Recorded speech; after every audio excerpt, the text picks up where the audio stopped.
Seguimos en la Feria Internacional del Libro y me da mucho gusto tener aquí a Magalí Echevarne, que ganó el Premio Rivera del Duelo de Narrativa Breve por este libro que se llama La vida por delante, que son 4 cuentos.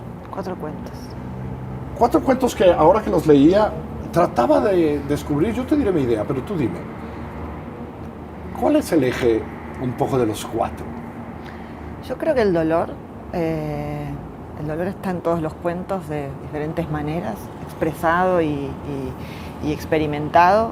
La muerte, me parece que también ¿El recuerdo? por la misma razón.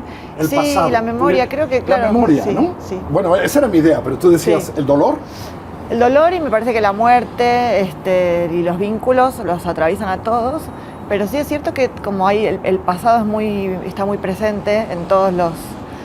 El pasado está presente en el presente de estos personajes, y lo que hacen todo el tiempo es recordar lo que me aparecía era como la razón para explicarlos, la forma de explicar eso que ocurría, que casi siempre son como presentes muy breves, ¿no? Una tarde, un fin de semana.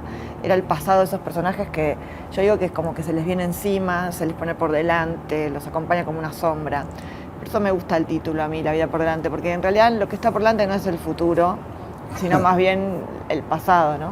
Y en el primero y el segundo también, esta relación, ¿no? de madre-hija, ¿no? Eso también está ahí, ¿no? Sí, la madre está en el primer y en el tercer cuento. Sí, en el es tercero, la misma perdón, madre, en el de es la las- misma sí. madre. Me gustó pensar que era la misma, pero que se pudieran leer esos cuentos con independencia, ¿no? Que uno no necesitara haber leído el primero para entender o atrapar alguna cuestión del sentido, o sea, que se pudieran leer con total independencia, pero sí el personaje es el mismo, es la madre.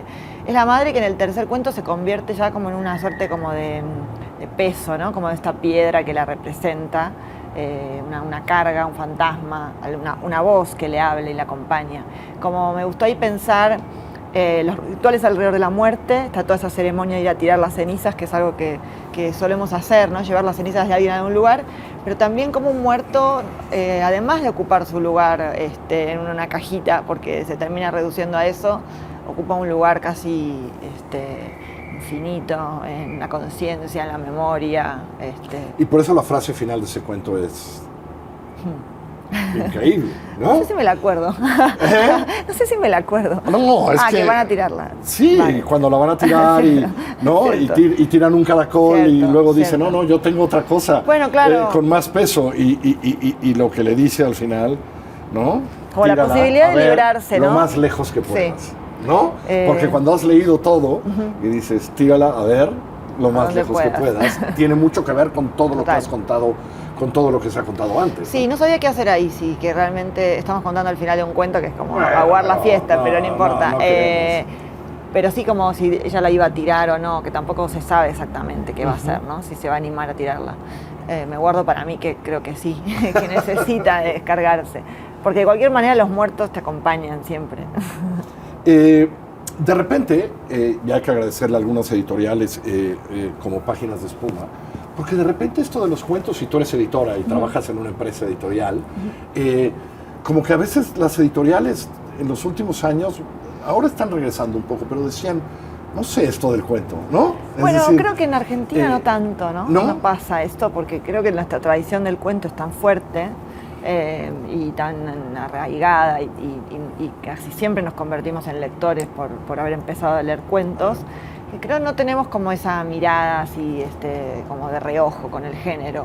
Tenemos grandes cuentistas, o sea, pienso como en las autoras a las que mejor les está yendo en el mundo, Samantha Schweblin, Mariana Enríquez, son escritoras de cuentos, ¿no? O sea, Mariana Enríquez. ¿Y tú cómo llegaste al cuento? Siempre escribí cuentos, me gustaba leerlos desde chica. Hay una cuentista de libros infantiles que ya murió hace muchos años, bueno, no sé tantos, es Elsa Bornemann, que era la que leíamos en mi infancia, que era una escritora de terror además. A mí me fascinaban sus cuentos porque con ella aprendí eso que a veces tienen los cuentos, ¿no? Que es la sorpresa en el final. Ese final que te responde algo, que te hace entender que lo que venías leyendo hasta ahí no era como habías imaginado. Yo creo que ahí, como en mi infancia, apareció algo con el cuento que me hizo empezar a querer escribirlos y también empezar a querer escribir lo que yo quería leer, con personajes que se parecieran a mí, a mis amigos.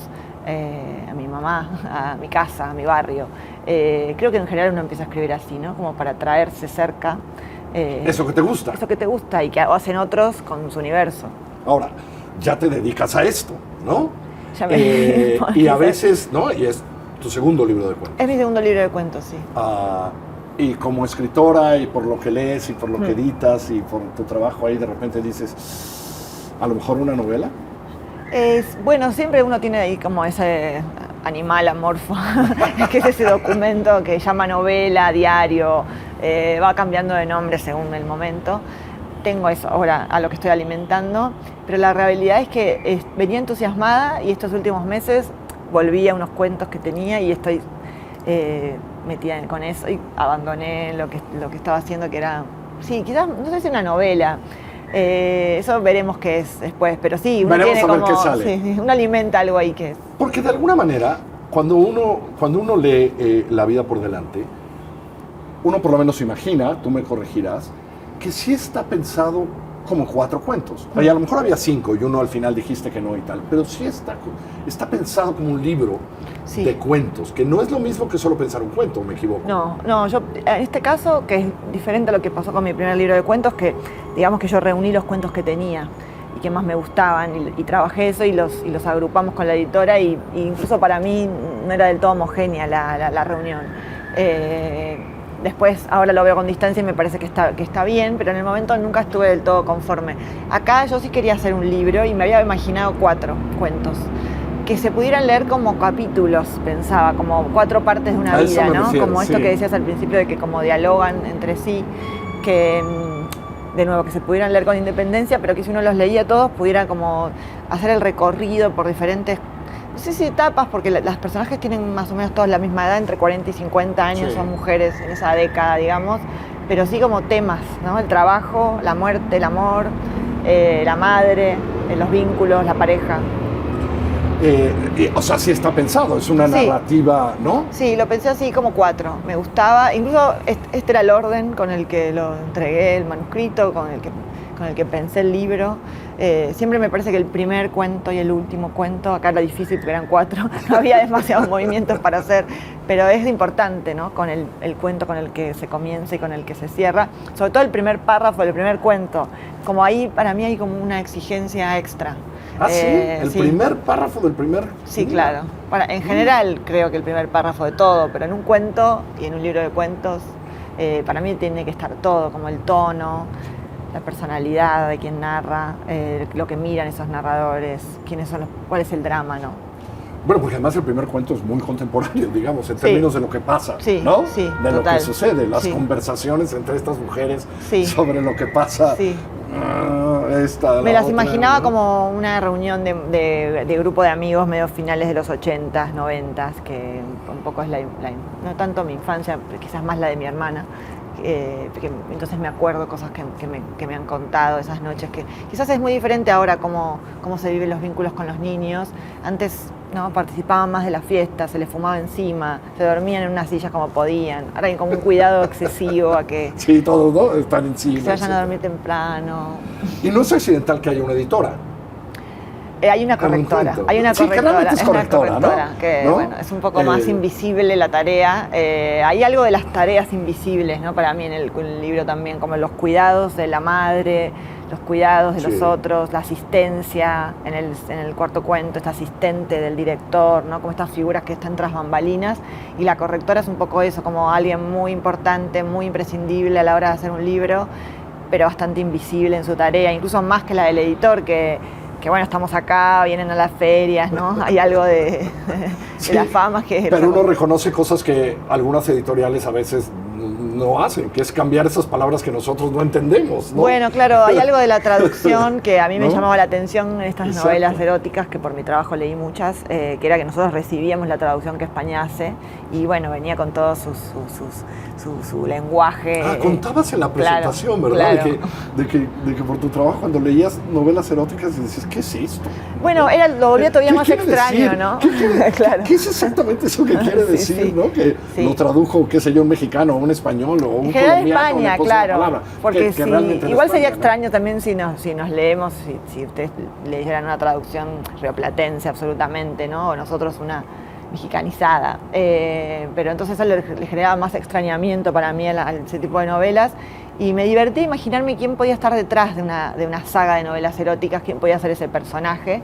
Y escribiéndolo me di cuenta que me interesaba al final menos y que esta correctora en las sombras, un poco apagada, medio amargada, me gustó pensar que era lo que le pasaba y cuál era su dolor, que después lo encontré escribiendo, ¿no? Que la tenía demorada ahí.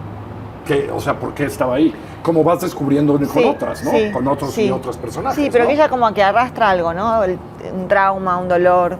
Que en general esto, por lo que decías también de la memoria, pienso que el dolor, lo doloroso, el trauma, tiene algo como una fuerza medio imantada, ¿no? La que uno se aleja, pero no tanto.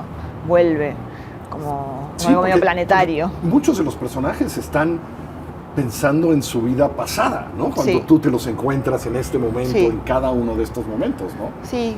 Y se ponen a ver eso de muchas maneras, ¿no? Porque se encuentran con el presente pero están diciendo, este pasado a lo mejor era de otra manera, ¿no? Siempre me imagino como el cuento, eso sí, como decís, como alguien que te abre por un ratito como una ventanita y te deja espiar algo de su intimidad y de su personalidad, sobre todo, porque lo que me gusta imaginarme es como quién narra y qué le pasó al que narra.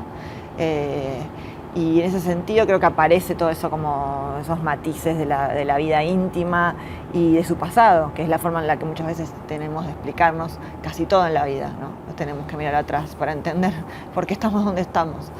Y debes estar muy contenta por el premio. Estoy muy contenta y increíble todo lo que viajé, así que eso me tiene muy feliz. Eso, ¿no? Sí.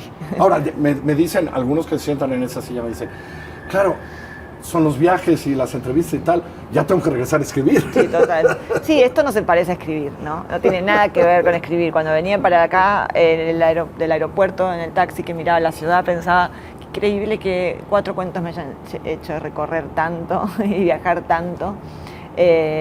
Sí, uno después quiere volver a su vida normal. Pero son 4 cuentos de verdad deliciosos, emocionantes. Gracias. Lo disfruté enormemente. Gracias. Gracias, Magali. A ti. Ya está a la venta, de verdad, llegó la semana pasada a la casa porque iba a tener esa entrevista y empecé. La pasamos muy bien. Gracias. Muchas gracias. Que les vaya muy bien.